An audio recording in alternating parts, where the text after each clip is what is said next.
Matt Ibrahim, welcome back to the Soccer Queens podcast. Erica, this is the third time, I believe. Thanks for having me on. I really appreciate it, and I'm pumped to jump into this topic today. I love doing our discussions, and we've talked about several topics from deceleration to speed training and plyometrics. And now we are on acceleration, which is something I'm actually asked about a lot. And I always get asked by parents, how can my daughter improve her first step? And just that explosiveness and that anticipation to get to the soccer ball quickly. So, we're going to talk all about acceleration today. But before we dive in, Matt, just remind everyone who you are and who you work with. The easiest way to say this is that my name is Matt, and I'm from Boston, but my full-time job is here at Endicott College as a clinical coordinator and instructor of exercise science, and then I still operate as a strength coach on the side through a variety of avenues. Awesome. So, I guess let's just start off with defining acceleration at the most basic level. Yeah, I think the easiest way to understand this from the consumer standpoint is the rate of your how fast you travel. So I think we always think about acceleration to be synonymous with speed, and then we're like, okay, well, what's the easiest way to look at speed? Well, sprinting. So that's probably the easiest way to look at it. And then when you think about the sport of soccer, you want to be traveling with the ball, obviously, but there's a lot of travel without the ball, trying to get open, trying to run up the flank, trying to be there for a header from a cross. So sprinting without the ball and speed and acceleration without the ball is actually much more important than we think it is, as opposed to just dribbling with the ball. That's such a good point, and just such a small percentage of the game is actually spent with the ball at the player's feet, Mhm. and it really comes down to anticipating that run. And I just want to go over first, like, what are some physical qualities we should be training to get better at accelerating and having that separating first step between you and a defender? That's probably the best question to ask, and so it's probably the easiest one to answer too, because strength training in general for your lower body is absolutely a game changer. If you just lift weights or you do resistance training or strength training for your legs, your lower body, just a general from a general standpoint, it's inevitably going to make you much better at accelerating in the sport of soccer than someone who doesn't do any strength training at all. Because the assumption is when you're practicing soccer, you're playing games of soccer, you're competing in soccer for tournaments, et cetera, the sport in and of itself has you sprint. It has you accelerate. People forget that part. So you're already sprinting and accelerating in the practices, the games, the tournaments, the competitions in the sport of soccer. So if you're doing something like resistance training or strength training for your legs, which help you sprint faster, that's going to make you much better at it. From a specific standpoint, think of lower body training two different ways. So you can do things with two legs, like squatting, or doing deadlifting, or doing like hip bridges or hip thrusts. So those are the more common two leg exercises or bilateral. And then you can do single leg training or unilateral training where you're just using one leg. You could do like split squats, reverse lunges, forward lunges, which are going to be a single leg exercise where there's support, where the other leg is acting in support. I always think of this as like Batman and Robin. Batman takes the lead role. Robin is an accessory or assisting role. And then once you've really become good at those, you can do single leg training. Think of single leg training as only one leg is on the floor. The other leg is not in contact with the floor. So there's tons of different exercises that are using more of your knees or using more of your hips. Using more of your knees would be like a single leg squat to a bench, a single leg squat where you're elevated on top of a box or a bench, a single leg skater squat, a single leg pistol squat. And then those are all knee dominant exercises where your knees are getting loaded most. Whereas hip dominant exercises, you could do like a one leg bridge on the floor, a one leg hip thrust on the floor, or the more popular, probably one of the more favorite exercises in our field. I know it's my favorite exercise. It's often referred to as SLDL or single leg deadlift or one leg RDL. Either way, it's a great exercise that uses more of the hip and the hamstrings and the glutes. So those are some really simple ways to get strong in your lower body. And if you're strong in your lower body, you have increased muscle mass and strength, then you have a better ability to produce force fast or rapidly, or your rate of force development (RFD) is increased, thus making you better at sprinting and accelerating and pushing away from the floor when you're doing those things in soccer. So the main muscle groups for building acceleration, you'd say quadriceps, Mhm. hamstrings, and then the glutes are the primary muscle groups. Totally agree with that. So yes, Yeah. 100%. Those are the big three for sprinting, accelerating. Mhm. If we ever do enter the conversation of like multi-directional or changing directions or moving laterally or rotationally, I would also add the groin or inner thigh muscle into that conversation. But for sprinting and accelerating, the big three you mentioned, totally important. When I asked what physical qualities to improve acceleration, it's so interesting you said strength first, but you are a strength and conditioning professional, so it makes sense. But usually when you talk to parents or, like, even team coaches about it, and I don't blame them, it's just a matter of education, but they jump to the mechanics first. "Hey, can you teach them their posture, the starting stance, where the arms should be?" And no one ever mentioned strength, and they just want to do all the sprinting and running days with you. And then when you say, "Oh, well, strength is a part of it," then it makes more sense to them to be able to produce that force. So I'm so glad you mentioned the strength first, and maybe just go over some other exercises. You mentioned like different single leg deadlift variations, Mhm. skater squat, single leg squats. Are you a big fan of like hip thrusts and really like loading the glutes too and stuff like that? So we as professionals in the field, we know, okay, this is the recipe. But someone outside of the field, like a general consumer or a soccer parent, might say, well, this is what we're seeing in mainstream media. I think you can have both answers. I think you can work on strength training of your lower body and your legs, while also working on your technical aspects of sprinting, marching, acceleration. What I would encourage the soccer parent to think about, at least and consider in this conversation, is what would make more sense long term? To have someone with no level of strength perform technique drills, or to have someone who has at least some level of strength perform technique drills.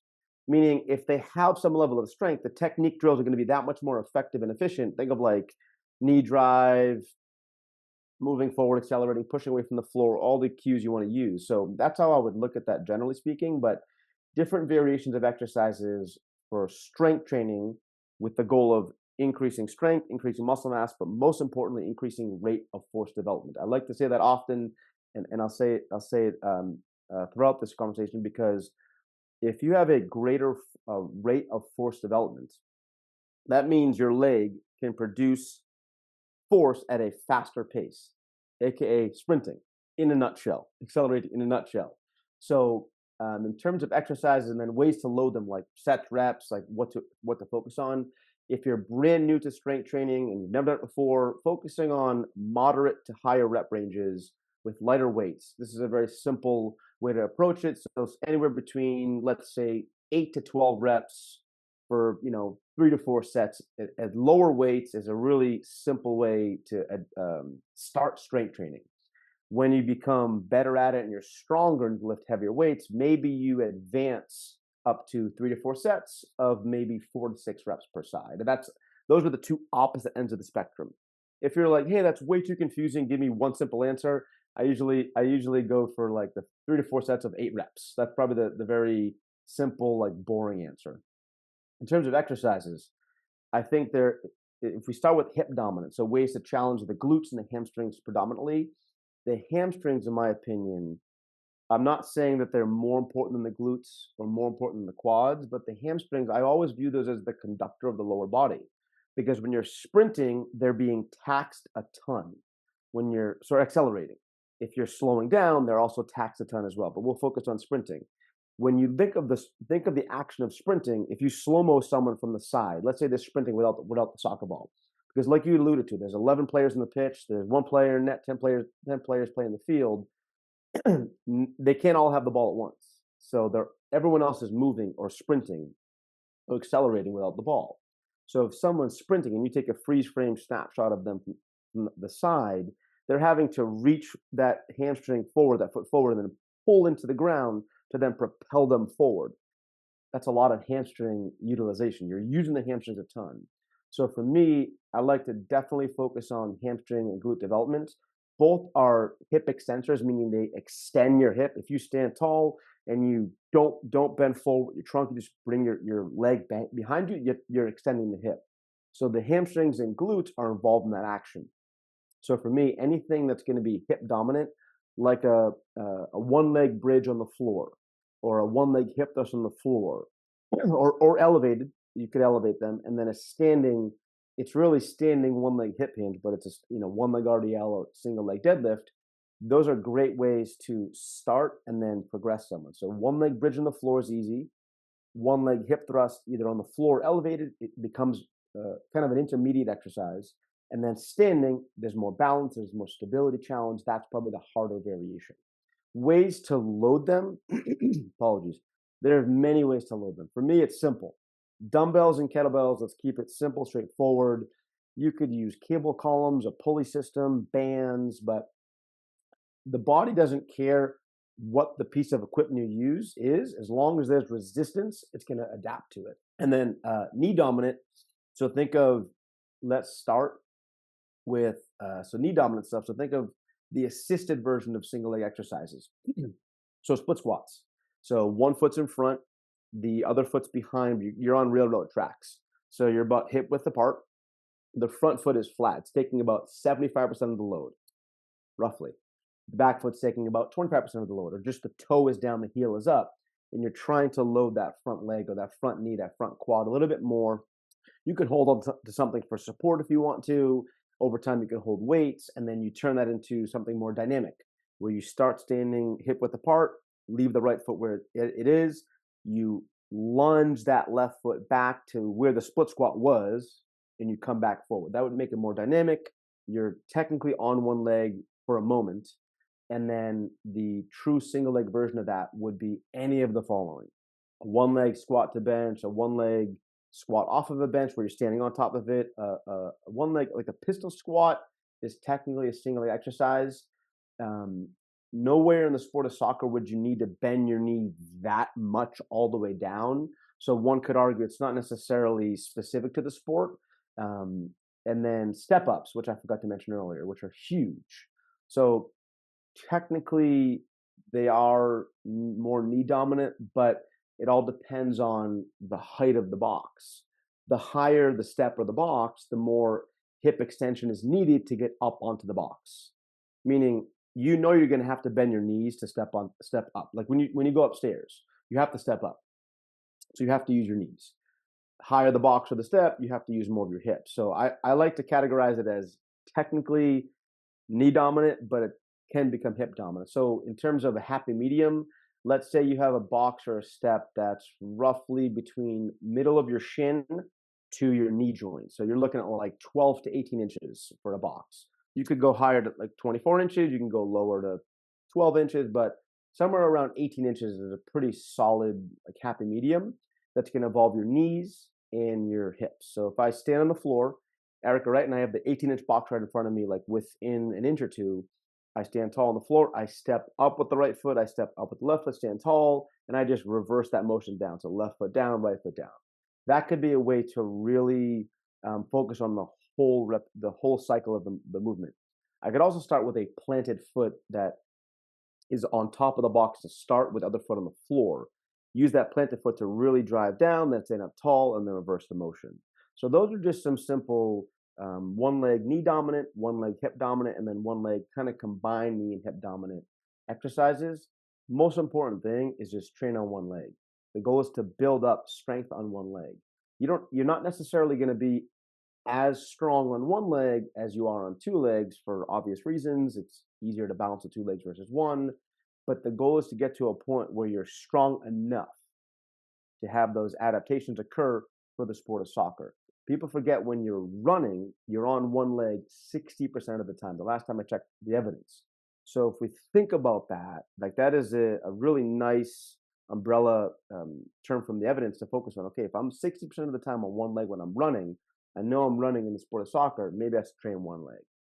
That was really helpful, and I think it also puts things into perspective for everyone listening who wants to really improve acceleration is there's a whole library of strength exercises that you do need to do, and you need to do them consistently and pretty much year round if you don't want to plateau and keep getting better.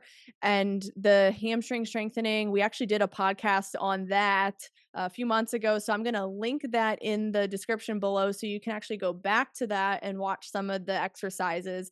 And I think, Matt, I'm going to steal your hamstrings are the conductors of the lower body statement. I love that. It's so true. And our soccer girls are not getting enough hamstring strengthening work, and it is holding back their acceleration and speed. So everyone, strength first. If you're not doing that, I mean, mechanics will help some, but it really is about that force development and building that base of strength first and progressing that.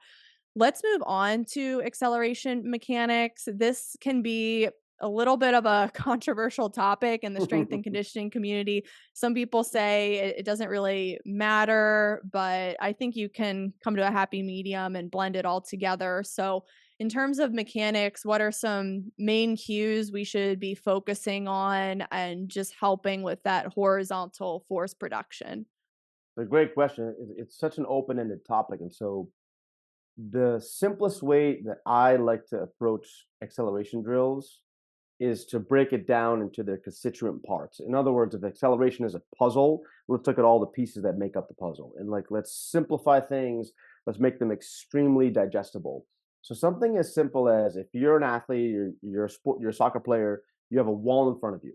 Okay, you Frankenstein, arms long onto the wall. My arms are nice and straight in front of my shoulders. From here, I walk the feet back, so I'm at a roughly 45-degree angle with respect to the wall. From here, nothing moves, meaning you don't change your posture, you don't rotate, bend, extend, flex your chest at all, your arms are long. You just alternate marching, left foot up, right knee up, left foot up, left knee up, right knee up. You just alternate marches. You might think like, well, this looks silly, it's really rudimentary, it's basic, that's intended. Just working on the marching pattern. Can one leg stabilize while the other leg comes up and then vice versa?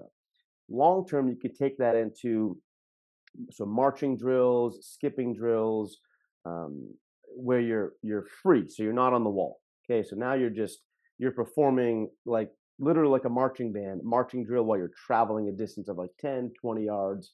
And then maybe you do it where you're skipping that distance, and maybe you do it where you're power skipping, getting some height off the ground.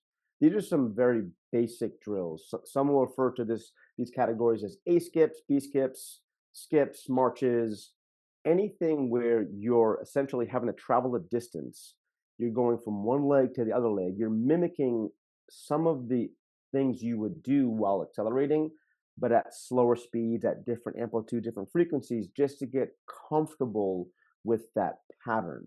Then you can begin to talk about bounding. So bounding, I actually think bounding is really fun. Bounding is, let's use like roughly 20, 30 yards. And I'm essentially in our field we argue about the terms, but you're galloping or hopping from one leg to the other leg, and you're alternating over a distance. So what it looks like is almost like you're jumping from one leg to the other while you're traveling forward. That would be traditional bounding. Then you would do what's called high knee bounding. You're trying to punch up with your knee each time, alternating sides. And then straight leg bounding is going to use more of the hamstrings, where you're reaching forward with a straight leg, and you're driving the ball of the foot or the underneath the toes down to the ground, and it propels you forward to the other foot. So skipping drills, marching drills, bounding drills are all going forward. So linear would be really helpful with sort of marrying the mechanics or the technique like some of the soccer parents want, while you're also doing the single leg strength training, focusing on hamstrings, quadriceps, and glutes. If you're doing all those things, like you had said, Erica, consistently year round, not just like, oh, I did it for a month and I'm good now. No, like year round, consistently, I would say twice a week is a really digestible number. So if I'm doing any of those marching, skipping, bounding drills, plus single leg strength training for hamstrings, quads, and glutes, both categories twice a week, year round, that is amazing. Now, you might have the argument from a parent to say, hey, wait a second. I got my soccer player playing 4 or 5 days a week. Great. You can at least get one day of that. You Mhm. can at least do one day.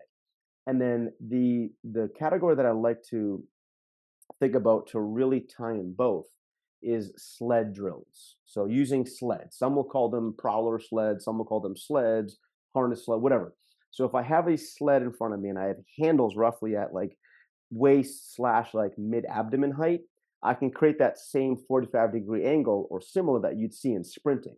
And now I can actually work on like visibly my rate of force development into the ground or striking the foot into the ground while the other leg extends and flexes. You're mimicking accelerating and sprinting. So you could use sleds for heavily loaded low speed, or you can switch that lightly loaded for high speed. You can use that with the handles. You can use it no handles, harness around the waist. Either way, I'm a big fan of resisted sprinting as a way to look at it. Resisted marching, resisted sprinting. You can use sleds, you can use harnesses. Those are ways to really develop acceleration and speed in short spaces. It's rare that you'll have, this might happen obviously, but it's rare that you'll have someone on defense sprint from the 18 all the way to the other end of the field. You may see that in much shorter bouts. So that's why I think shorter distance for acceleration with sledding drills, marching drills, resisted sprinting drills could be also be a really nice thing to add in for soccer players. Those are really great modalities to just put athletes in the right positions for getting that horizontal displacement. And I also really like hill sprints, Yeah, but sadly in huge. Florida, the ground is so flat. So we use the sleds and the Yep, bands and the harnesses, but hill sprints are so great. huge. And I do have a question with like the hill sprints and the resisted stuff. How long are you going in terms of distance? Is it a 10-yard max effort? Is it a 20-yard? Like, how far out are you taking them? Yeah, if it's max effort. So let's start out with what's the easier version. The easier version is load the sled relatively heavy with your low speed, and you're focusing on more the mechanics, the technique with resisted marching. If it's that type of scenario, 20 to 40 yards, 3 to 4 sets is something I would feel comfortable prescribing. Now let's go to the opposite end of the spectrum. Let's say you've graduated, you've advanced, you've progressed. It might take one phase, two phase, or 4 weeks, 8 weeks. I always forget phases as common of a word outside of our field. Let's say you get to that point now. Then, okay, now we're doing the goal is high speed, so maximum intent, which we know in anything in our field, if it's maximum intent, it has to be short duration. Volume and intensity are always invertly related. So if I'm on a max effort sprint with resistance, it's got to be short distance. So 10, 15 yards maximum. You could even argue it's a 15-yard playing field, 5 yard fly in, and then 10-yard max sprint. A fly in is a very uh, overcomplicated term to just say I'm building up speed in a 5 yard. You could do like a 5 or 10 yard fly in or build up of speed, where I'm only actually going to track your speed in that 10-yard gap. But 10 yards of work or actual sprinting is probably the max that I would prescribe in terms of reps. I'm sorry, in terms of sets, maybe anywhere between 4 to 6 sets with ample amount of time for recovery. Joel Jameson, 8 weeks out, and he has a ton of good like conditioning and sprinting content, mostly with UFC MMA fighters, but conditioning protocols. Joel Jameson is world renowned. He talks about a work to rest ratio of 1 to 3-4, meaning if I sprint for 5 seconds, I probably should rest for at least 3 to 4 times the 5 second sprint. So we're looking at like 15 to 20 seconds. And even then, I always err on the side of being conservative. What is it going to kill you to rest an extra 10, 15 seconds? Probably not. The reason we have to have those ratios is that we don't want to turn it into cardio. Sprinting training or acceleration training is not cardio. They're two very different things. Thanks for touching on that because I think that's another mistake a lot of the soccer community falls into is they turn an acceleration drill into more of a conditioning drill and they're just not getting the appropriate energy system Mhm. adaptation and it ends up slowing them down in their first step. So like you said, it's not going to hurt to rest a little bit longer. It's going to allow you to go max effort for every drill. So that's really important. And I think, like, the strength and mechanics are, like, the main ones in acceleration everyone should focus on, but another one that a lot of people aren't considering or parents are talking about is the thinking component to Mm, being able to anticipate that run onto a ball, and you and I have talked about this in the past with change of direction, agility. There has to be that place for that structured training and then add in the chaos and the yep. chasing and all those other drills. So can you just touch on, like, the cognitive component of first step and acceleration? Yeah, yeah, yeah. There's a great book out on the topic of agility. I forget the title of it, but Sophia Nicodemus from Australia talks about maneuverability within the context of agility, reactionary, the cognitive part. So for me, it's like you said, there's planned, there's planned speed training, and then there's unplanned speed training. One is it's structure. You'd use the terms structured, unstructured, same thing. I love those terms. Hey guys, we're going to do these 20-yard sprints in this confined space, cone A to cone B. We're going to do 5 reps, 30 seconds of rest in between. Have at it. Great. I know what I'm doing. I'm being coached. I'm being guided. I'm being told exactly what I need to do. I'm instructed. Whereas, hey guys, there's going to be 4 players in this, 20 by 20 box, and we're playing tag. Have fun. Go. Unplanned, unstructured, but you have to react. And there's that cognitive part. You keep mentioning the term anticipation, like it's anticipatory acceleration. You should use that term. I like that. And so you're thinking of when I need to sprint, and or should I got to get ahead of it. So I think it's really important to train for both qualities.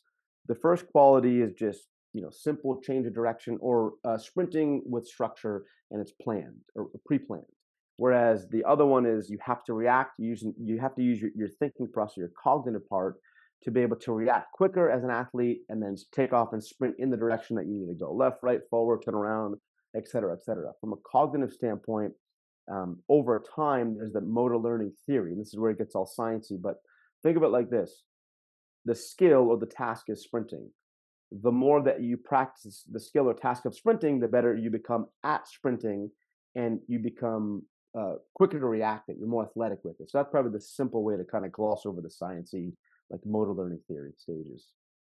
Yeah, I think it's great, and I really love tag. I mean, it's such a classic for improving that reactive ability and just awareness of the space around you and other people. And yeah, I touch on that because I've had a lot of girls come in the past who did do like a quote unquote acceleration and speed program, and yeah, their times were improving on their sprints, but it wasn't translating to the soccer field because they were only doing like the structured, hey, like we're timing sprints and that's it. And there was no like Yep. chaotic component. So I think like the strength, mechanics, and then chaos, it seems to be like the potent recipe for building great accelerators in sports. No, it's huge. I love that, and I agree with you 100%. And something that you had said, Erica, that I completely forgot to mention. I know Mike Boyle is a huge fan of Tony Holler or Feed the Cats. I don't know where he teaches. From my understanding, he's a track and field coach, not a strength or sport coach, or technically he is sport coach, track and field. But the his big thing was time your sprints. And then that kind of like revolutionized Mike's thoughts of it all. And I know Lee Taft is a big proponent of this as well. Derek Hansen, these are like sprinting gurus or acceleration, really intelligent people in our field. I know it seems like, oh, this is obvious, but timing your sprints. If you're an athlete and you see, oh, last week I did this sprint, it took me 10 seconds. Now it took me 9.6 seconds. Now it took me 9.1. You're seeing your progress, which is going to make you more intimately linked to wanting to do that drill and be competitive at it. So timing your sprints, I know it seems like duh, but it's such an important thing. So thanks for mentioning that. I forgot about that.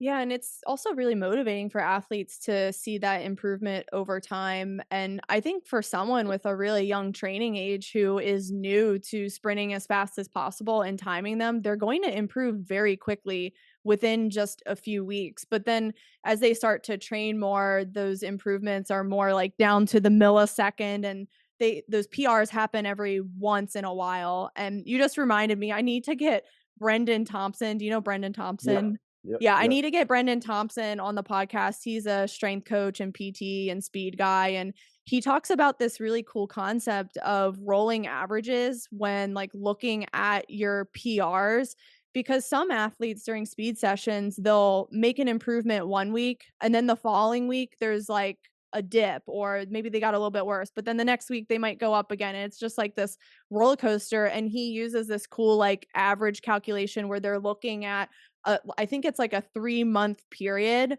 just taking like the baseline and then the average of all the times and seeing if there was an improvement from the baseline and the average. Like I need to have him on because Yeah. it makes a lot of sense, but I need him to break down the calculation for everyone, because you're not supposed to PR every single speed session and like beat Right. your time every single week. Well, yeah, I mean, the biggest variable that changes the most is the human being. Like, you might have an off week of high stress, you have final exams, your dog get your homework, and then the following week you're like, oh, I was on vacation, I slept like a champion, I ate like a I ate well, like I'm feeling great this week, so you can rev the engine. So yeah, I'm intrigued to learn more as well. Is there anything else that you want to touch on, or do you think that covers it for acceleration? Yeah, I think that covers it. It's one of those topics where like it's simple. Let's keep it simple. Let's not overthink it. Yeah, it is simple, but then that discipline and that consistency is so needed. And Huge. all the exercises you listed today, it does involve a commitment and that progression to truly get stronger. And even just learning the mechanics, that's an advanced skill. Yeah. So it's not gonna really come in 3 weeks' time. Like you gotta really stick with it. It's like doing ball work. You have to stick with those Yeah. skills for many months, many years, and keep refining them. So I think this conversation just puts it all into perspective for parents, because I get asked the question all the time, "Oh, my girl needs an explosive first step and she's not getting to the ball fast enough." And it's just good to break it down for everyone so they understand the expectations and the standard for improving this. Yeah. One last thing to add to that, because that was perfectly said, is the skills in soccer, kicking a ball, passing a ball, heading, like speed is a skill. So the same way you work on the soccer skills, work on the speed skills, and they'll develop at the same rate. So that's very well put. So this was great, Matt, and everyone who is listening, I will put Matt's links in the description below, as well as our previous episodes we've done on hamstring strengthening and agility and plyometrics. So be sure to look at those because they all tie into this topic anyway. So you should be doing a lot of those drills in the from this episode. But Matt, thank you again, and I'll see everyone next time.